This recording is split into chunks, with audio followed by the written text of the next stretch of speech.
Why do the good often finish last? Why do those who work hard, stay honest, and stick to their values get overlooked while the manipulative, dishonest, and ruthless rise to the top? It's a question that challenges our sense of justice and fairness.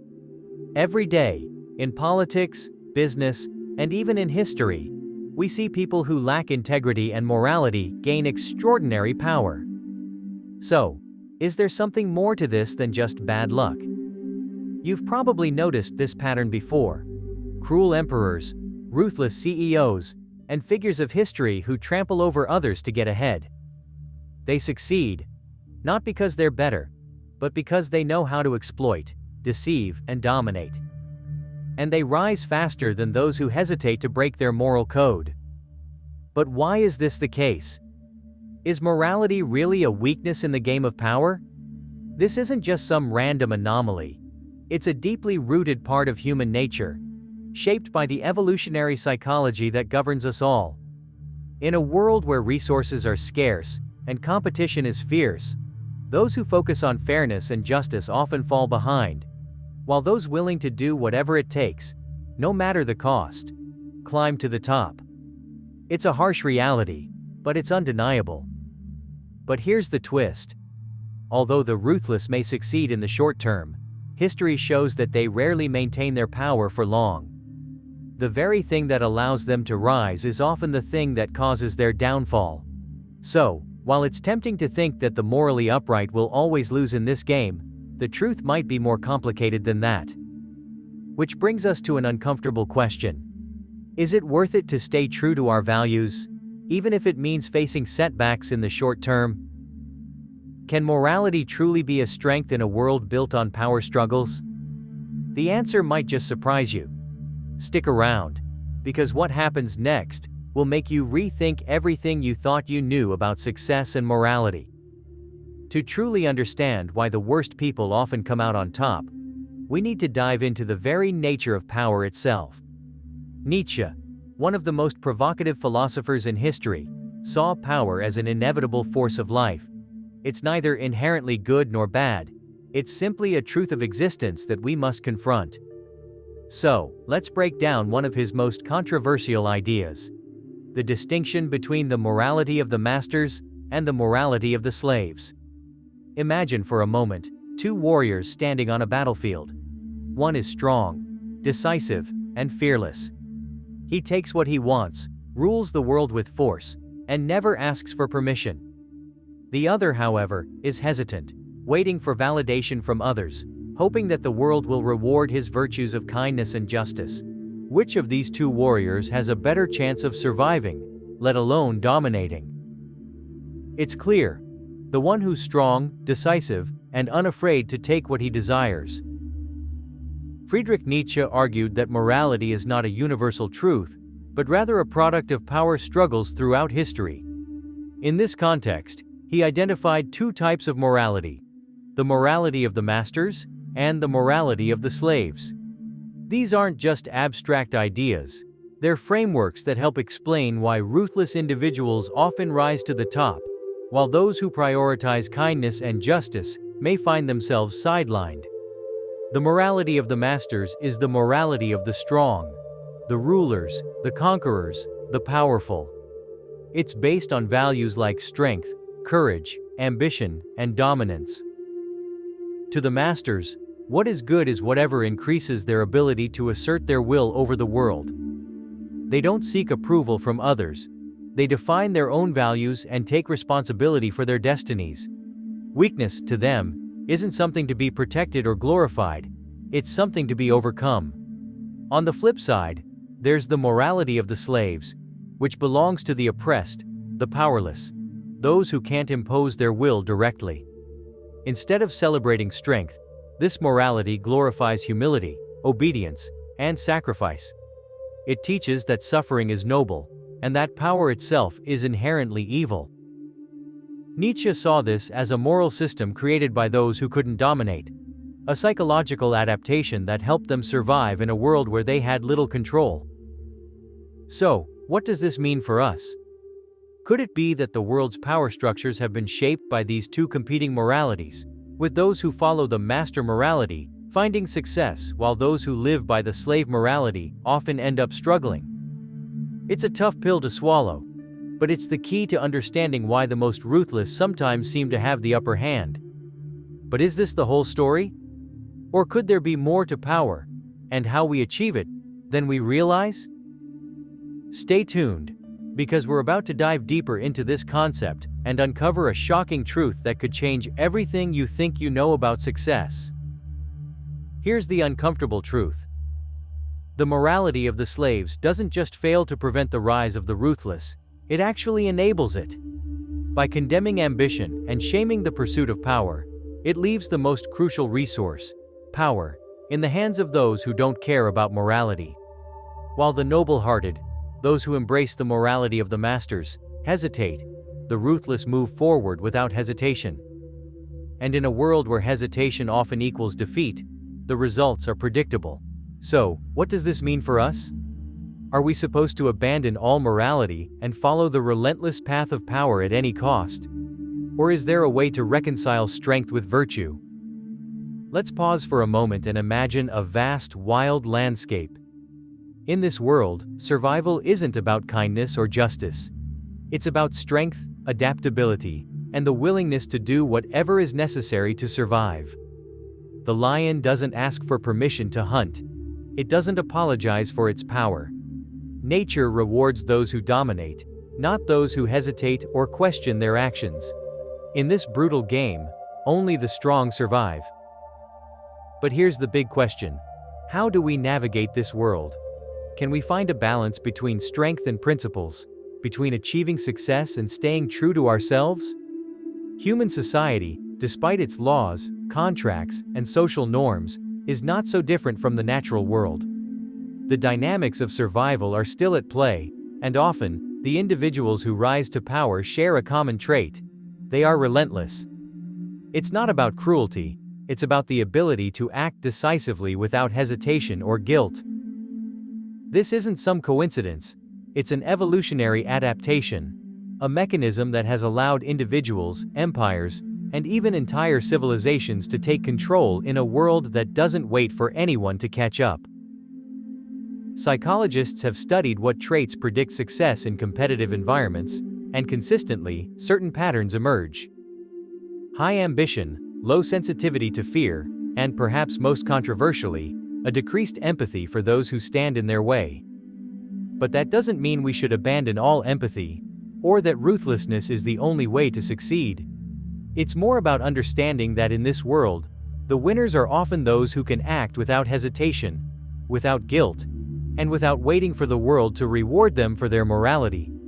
So, as we look ahead, the real question is, can we find a way to harness the power of decisiveness and strength while still holding on to our principles? Or, do we need to confront the truth that in the game of life, the strongest often prevail, no matter how ruthless they may be?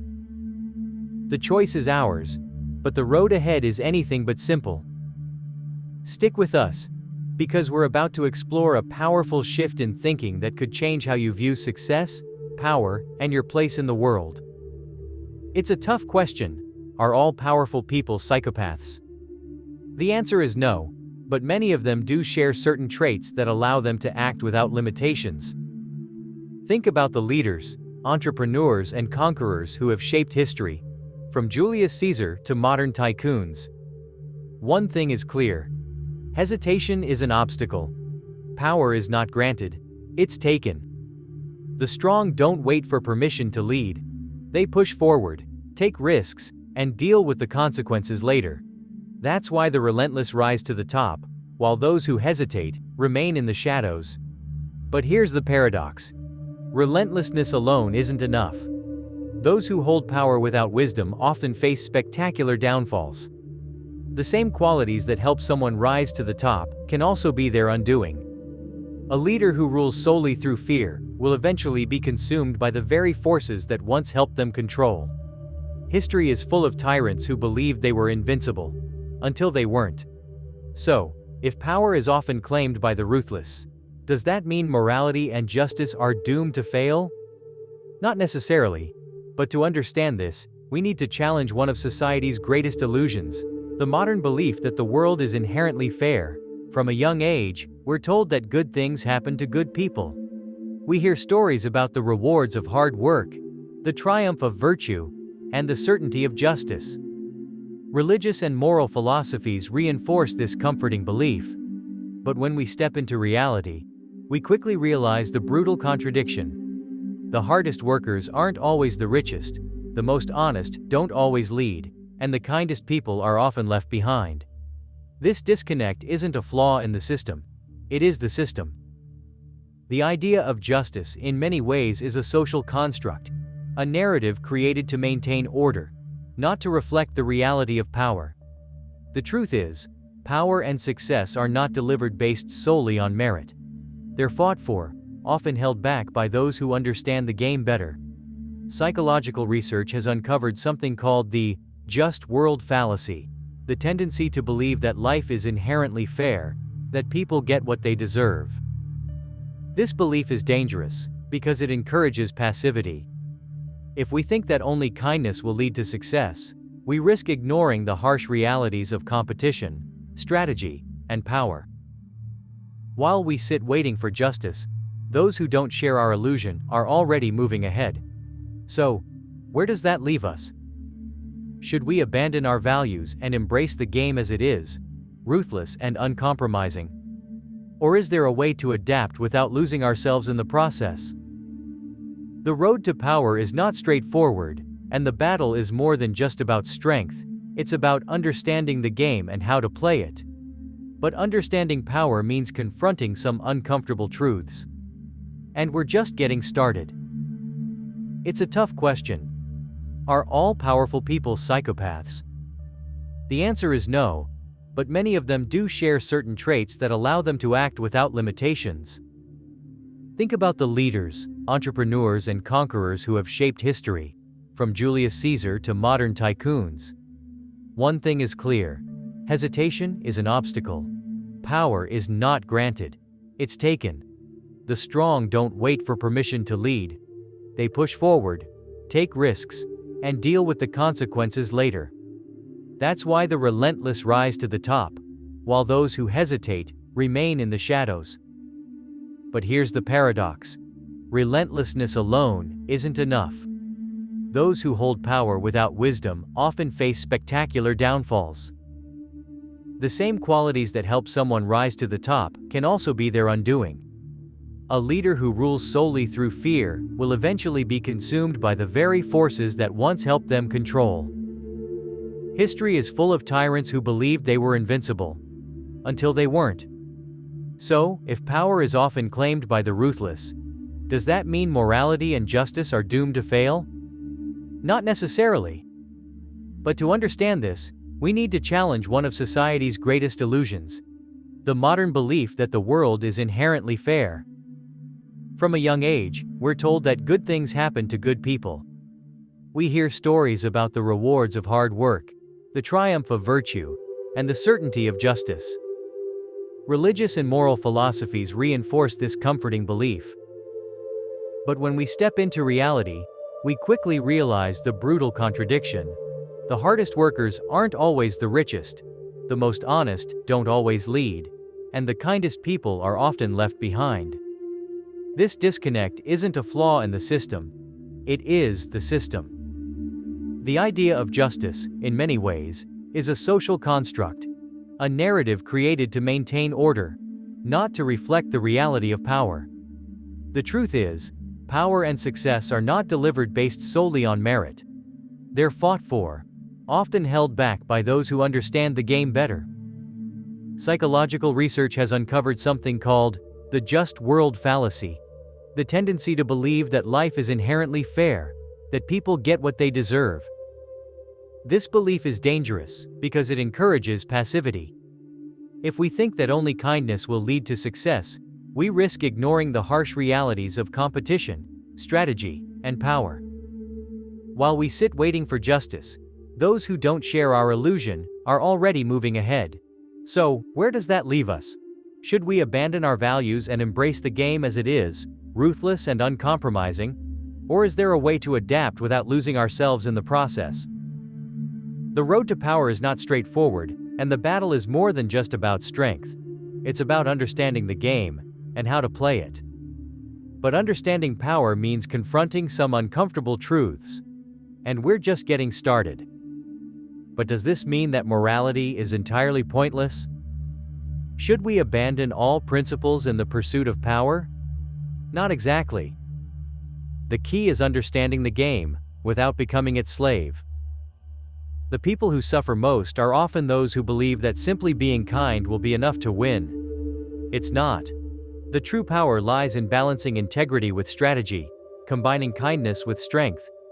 Those who master this balance are the ones who rewrite the rules of the game. Here's the truth. Justice is not something we can wait for.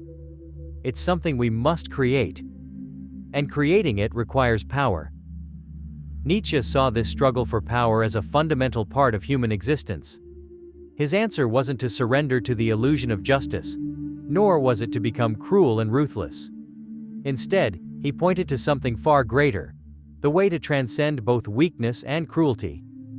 To understand this, we need to explore one of his most revolutionary ideas, the concept of the Übermensch, or the overman. This is the individual who rises above traditional morality and the limitations imposed by society. Imagine standing at the edge of a vast abyss. Behind you lies the world as it is, full of injustices, limitations, and the weight of oppressive conventions. In front of you, the unknown, a path only the bravest dare to walk. The majority will hesitate. They will stay behind, paralyzed by fear, by the conventions that define them. But those who dare to move forward will discover something far more powerful. The Übermensch is not bound by the conventional moralities of good and evil. Instead, they define their own path. They do not wait for the world to reward them with justice. They create their own justice. And this, in the end, is the ultimate freedom. The ability to shape your destiny, to navigate the complexities of the world, and to rise above the conventional ideas of right and wrong. So what does this mean for us? Are we destined to be stuck in a cycle of waiting for justice to come to us? Or are we ready to take control, to become the masters of our own fate? The choice is in our hands, but it's a path that requires courage, strategy, and an unwavering willingness to challenge everything we've been taught about morality and success. This is the journey of transcending the limits, and it's not for the faint of heart. But for those who dare to step beyond the edge, a world of limitless possibilities awaits. Chained by fear and doubt, most will hesitate, but some will take the leap. These are the Übermensch, the individuals who rise above the masses, forging their own path and redefining power on their own terms. Nietzsche's concept of the Übermensch isn't about brute force or blind domination. It's about self-overcoming. The Übermensch is someone who refuses to be a victim of circumstances. They do not accept an imposed morality without questioning it. Instead, they shape their own destiny, forging their own values rather than conforming to those imposed by society. At the heart of the Übermensch is the will to power. This isn't about submission or guilt. It's not passive. The will to power is about embracing our deeper instincts, to create, transform, and impose meaning on a world that often seems meaningless. It's not about controlling others, but about controlling yourself. While the weak are imprisoned by fear, the Übermensch advances, untethered from society's illusions. They don't need the approval of others to define their worth. Their power comes from within. But here's the key point. The Übermensch does not seek relentless power for the sake of cruelty. Unlike tyrants and manipulators driven by insecurity, the Übermensch's strength comes from an inner drive. They don't need validation or external praise, and they certainly don't rely on deception or oppression to rise. Their power is self-sustained. They are independent of society's judgments, and their value is not defined by the fleeting successes of the world. This is why the worst people, those who climb to power through manipulation, cruelty, and strength, may reach the top, but they will never truly embody the essence of power. These ruthless individuals play a temporary game, climbing through deceit and brute force. But the Übermensch plays an infinite game, creating something greater than themselves. They are creators, not just takers. So, how do we embody this in a world that rewards the implacable, where ruthlessness often wins? The answer lies in shifting our focus. We must stop looking outside for validation and start looking within. To navigate a world where success seems to favor the strongest, we must find strength in self-determination. By embracing our own power to create and define our path, we can rise above the game of temporary victories and play a game that transcends it all. This is the path of the Übermensch. Not bound by fear, not defined by others, but free to forge a destiny all their own. To succeed in this world, you don't need to become like the ruthless, but you do need to understand power, not as a weapon to be wielded against others, but as a tool to shape your destiny. The next step is learning how to compete in a world that doesn't wait for the good intention to catch up. Imagine this. You're in a high-stakes game where the rules are dictated by those who will win at any cost. If you hesitate, if you believe that justice will protect you, you will lose. This is the harsh reality faced by many in business, politics, and even in everyday life. The ruthless understand this better than anyone. That's why they take what they want. But does this mean you must become like them to survive? Not necessarily. The error many people make is thinking that there are only two options: either be relentless or be a victim. But there's a third way. One that combines strategic thinking with integrity, allowing you to compete without losing your soul. Nietzsche's philosophy wasn't about blind domination, it was about transcending weakness while maintaining your core values.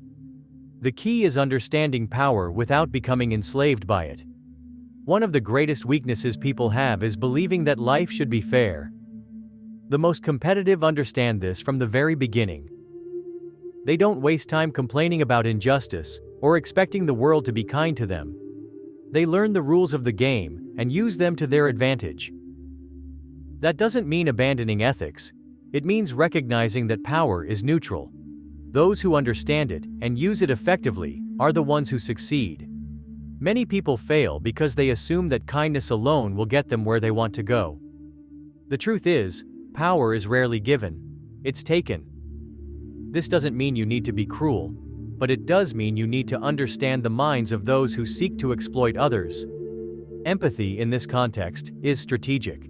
It's about reading people deeply, understanding their motives, and anticipating their next moves. This allows you to navigate through deception without being misled yourself. Most people are controlled by fear. Fear of failure. Fear of rejection. Fear of being alone. But the Übermensch, the one who transcends these limitations, develops internal power. This means embracing discomfort, taking risks, and staying true to your path even when faced with opposition. It's not about playing by society's rules or seeking validation from others. The most successful people know that true power comes from within. They don't let fear dictate their decisions. They act decisively and confidently because they trust their own strength. So, can you navigate this world without losing yourself? The answer is yes, but only if you learn to balance strategy with integrity, strength with compassion, and decisiveness with wisdom. The game isn't fair, but you can play it better than anyone else. And when you do, the world will have no choice but to take notice. They don't ask for permission. They create opportunities where none existed before. There's a significant difference between purposeless relentlessness and controlled relentlessness. The first leads to destruction without direction, while the second is guided by purpose and vision. Controlled relentlessness is the ability to make difficult decisions without hesitation, even when the consequences are daunting.